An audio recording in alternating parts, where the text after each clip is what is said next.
Assalamualaikum warahmatullahi wabarakatuh. Perkenalkan, nama saya Oksiana Nabila Puspita dengan NIM 223141080 dari kelas PGMI 2C. Sebelumnya di sini saya akan menyampaikan materi bimbingan dan konseling. Yang pertama ada teori psikoanalisis, yang kedua ada teori behaviorisme, yang ketiga ada contoh kasus dari teori behaviorisme. Yang pertama yaitu teori psikoanalisis. Menurut Gunarsa yang dikutip oleh Dede Rahmat Hidayat, psikoanalisis merupakan upaya mempengaruhi proses-proses psikologis dengan cara psikologis. Psikoanalisis menunjukkan suatu teknik untuk mengobati gangguan-gangguan psikis yang dialami oleh pasien neurosis atau gangguan kecemasan. Psikoanalisis terbagi menjadi dua segi, kerja klinis dan kerja akademik. Kerja klinis dijalankan dengan pasien-pasien yang mengalami masalah psikis seperti fobia, kegelisahan, obsesi, halusinasi, dan sebagainya. Sedangkan kerja akademik bertujuan mempelajari kehidupan mental yang umumnya dan termasuk di dalamnya studi-studi pustaka dan ilmu sosial. Selanjutnya ada tujuan dari teori psikoanalisis. Tujuan dari teori psikoanalisis yaitu memberi tuntutan bagi pendidik dan anak didik tentang apa yang hendak dicapai, kegiatan yang mereka lakukan, dan tentang kemajuan yang dicapai oleh anak didik dalam ranah yang lebih luas. Pendekatan psikoanalisis juga digunakan pada proses pendidikan yang berbasis kecerdasan majemuk. Selanjutnya ada kelebihan dan kekurangan teori psikoanalisis. Kelebihannya yaitu menyadarkan kita tentang bagaimana kuat atau besarnya pengaruh keluarga dalam pembentukan jati diri seseorang dari pria ataupun wanita. Kenangan trauma yang menjadi penyebab ketidakstabilan jiwa seseorang dan itu harus diperbaiki. Dapat membuat klien mengetahui masalah apa yang selama ini tidak disadari klien. Kekurangannya yaitu terlalu menekankan kepada pengalaman kanak-kanak dan menganggap kehidupan seolah-olah sepenuhnya ditentukan masa lalu. Hal ini memberikan gambaran seolah-olah sepenuhnya tanggung jawab individu sekarang. Teori psikoanalisis tidak bisa dipersingkat dan dimodifikasi. Yang kedua ada teori behaviorisme. Behavioral adalah suatu pandangan teoritis yang beranggapan persoalan psikologi pada tingkah laku tanpa mengaitkan konsepsi-konsepsi kesadaran dan mentalitas. Konseling behavior merupakan bentuk adaptasi dari aliran psikologi behavioristik yang menekankan perhatiannya pada perilaku yang tampak. Pendekatan behavioral berfokus pada perubahan tingkah laku dengan menekankan pada pemberian penghargaan bagi konseli ketika melakukan suatu kegiatan yang baik dan memberi konsekuensi untuk menyegah konseling agar tidak melakukan kegiatan yang buruk. Konsep dasar teori behaviorisme yang pertama yaitu perilaku manusia umumnya dipelajari. Karena itu perilaku tersebut bisa diubah dengan memanipulasi dan kreasi kondisi-kondisi belajar. 2. Perubahan spesifik terhadap lingkungan individual dapat menolong perubahan perilaku-perilaku yang relevan. Ketiga, prosedur konseling dapat dikembangkan melalui prinsip-prinsip belajar, misalnya reinforcement dan social modeling. 4. Perubahan perilaku klien di luar wawancara konseling merupakan indikator keefektifan dan hasil konseling. 5. Pada hakikatnya, konseling behavioral merupakan proses yang dijelaskan secara logis dan berdasarkan prinsip-prinsip belajar. 6. Prosedur konseling tidak statis tapi secara khusus.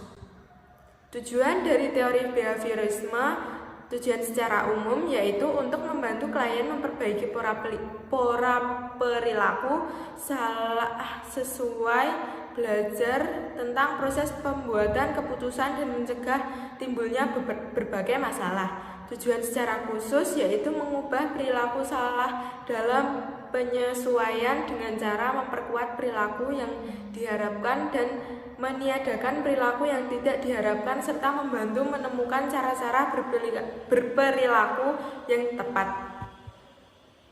Kelebihan dan kekurangan teori behaviorisme. Kelebihannya yaitu teori behavioral lebih gampang diaplikasikan secara lebih terinci dan sistematis, memberikan ilustrasi bagaimana mengatasi keterbatasan lingkungan.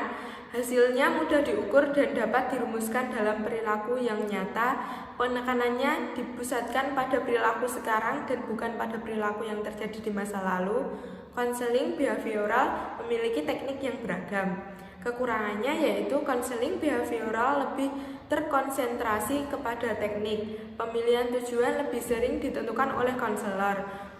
Konstruk belajar yang dikembangkan dan digunakan oleh konselor behavioral tidak cukup komprehensif untuk menjelaskan belajar dan harus dipandang hanya sebagai suatu hipotesis yang harus dites. Perubahan klien hanya berupa gejala yang dapat berpindah kepada bentuk perilaku yang lain.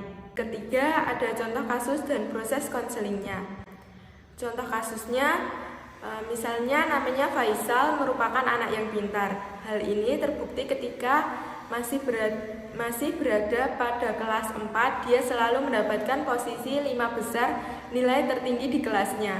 Bahkan Faisal sempat mengikuti pelatihan untuk perwakilan kelas tersebut dalam rangka kegiatan Lomba Cerdas Cermat tingkat nasional. Meskipun akhirnya Faisal tidak terpilih dalam kontingen yang mewakili sekolah, akan tetapi semenjak kelas 5 keadaan berubah begitu drastis. Faisal sering tidur di kelas pada saat jam mata pelajaran. Pernah juga Faisal tidak masuk kelas meski pada saat itu jam belajar berlangsung, namun dia sedang menikmati makanan di kantin. Proses konselingnya yaitu konselor membentuk hubungan. Setelah pembentukan hubungan yang terapeutik ini, konselor mengeksplorasi penyebab konselit menjadi jarang masuk kelas. Dari sini ditemukan jawaban yang jelas bahwa alasan utama konselit tidak masuk kelas karena kurang menyukai guru mata pelajaran matematika yang mengajar di kelas konselit. Hal tersebut didapati bahwa konselit merasa kurang nyaman karena pernah dihardik dengan nada keras oleh guru tersebut. Selanjutnya, konselor melakukan penerapan latihan asertif dapat berguna bagi konseling untuk mengungkapkan perasaannya kepada guru mata pelajaran tersebut. Maka konselor memainkan peran sebagai guru mata pelajaran, sedangkan konseling akan diajak untuk berdiskusi dengan latihan ini. Diharapkan dengan latihan asertif ini, maka konseling dapat mengeluarkan kecemasan yang selama ini dipendam untuk dicurahkan, sehingga konselor akan dapat memahami lebih jauh tentang diri konseling. Selanjutnya, konselor menggunakan pengondisian aversi dengan menghilangkan kebiasaan dari konseling saat guru mata pelajaran tersebut masuk di ruang kelas. Konseling yang biasanya sering tidur, cemas, takut, dan menyepelekan guru tersebut dibuat kepekaannya dalam mengamati stimulus yang akan diberikan oleh konselor. Seperti misalnya pada saat konseling merasa cemas dengan guru mata pelajaran tersebut, maka konselor memberikan respon bahwa guru tersebut selama memberikan jam di kelas hanya sebentar saja. Toh masih banyak guru mata pelajaran lainnya yang menyenangkan yang akan memberikan pelajaran lainnya di kelas konseling. Satu hal yang tidak disukai oleh konseling terhadap guru tersebut adalah karena guru itu pernah menghardik konseling dengan suara yang keras. Karena konseling berasal dari keluarga yang overprotective dengan anak, dan ketika di rumah konseling selalu dimanja serta tidak pernah dimarahi, maka kondisi yang dialaminya di kelas. Sekian materi yang dapat saya sampaikan, semoga bermanfaat. Terima kasih. Wassalamualaikum warahmatullahi wabarakatuh.